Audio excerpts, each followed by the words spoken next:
Yes, guys, welcome to the last video of the first section of the fundamental part of the course. So this one, you guys probably haven't really used these words much, but it's quite simple: exogenous and endogenous differentials.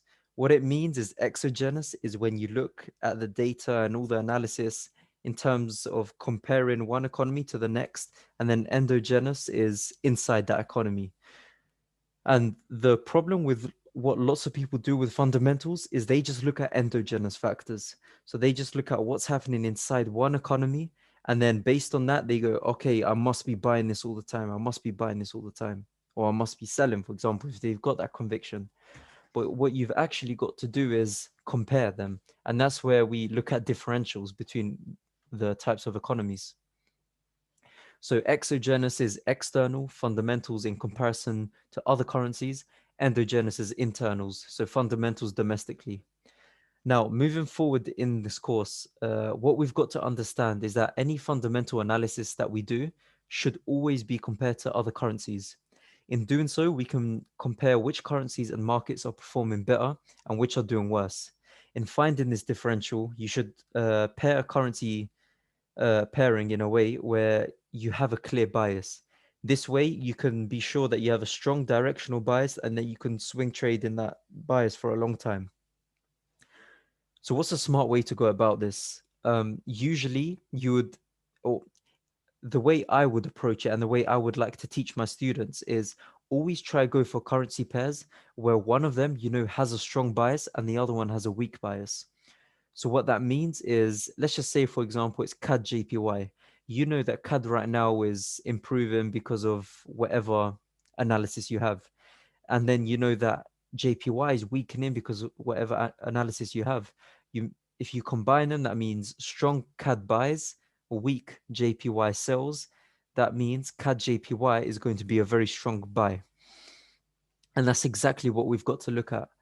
Um, as we move further into the course, you're going to look at some more data, understanding what the news actually means when it comes out, what exactly we should look at. But in terms of comparing, 100%, whenever you see data releases, you must compare what's going on, but also understand which economy is the dominant one in a way. Usually in a pair, you would see it's USD. So, for example, the US dollar index, DXY, would have more prominence over the BXY, which is the pound. So, GBP USD, of course, you're going to have to analyze and see which one is stronger, but uh, that's one example of comparing them.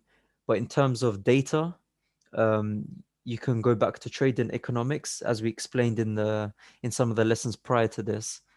You need to actually compare what the GDPs are of each country, what the inflation rate is of each country, what are the exports like, what are the monetary policies like, who has more bond purchases, who has more debt.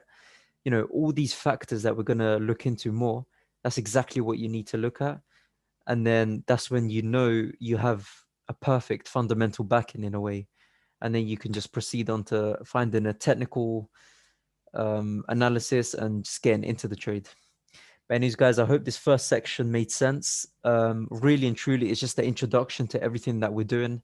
This is just the core concepts that you need to understand. What's GDP, what's interest rates, what's inflation, how do we measure it, everything like that. And then, of course, we're going to get into more detail. And the detail that we'll be getting into is we'll be at a point where you understand what's going on in the news events that's happening. Anyways, guys, take care, and I hope you enjoyed this lesson. All right, see you.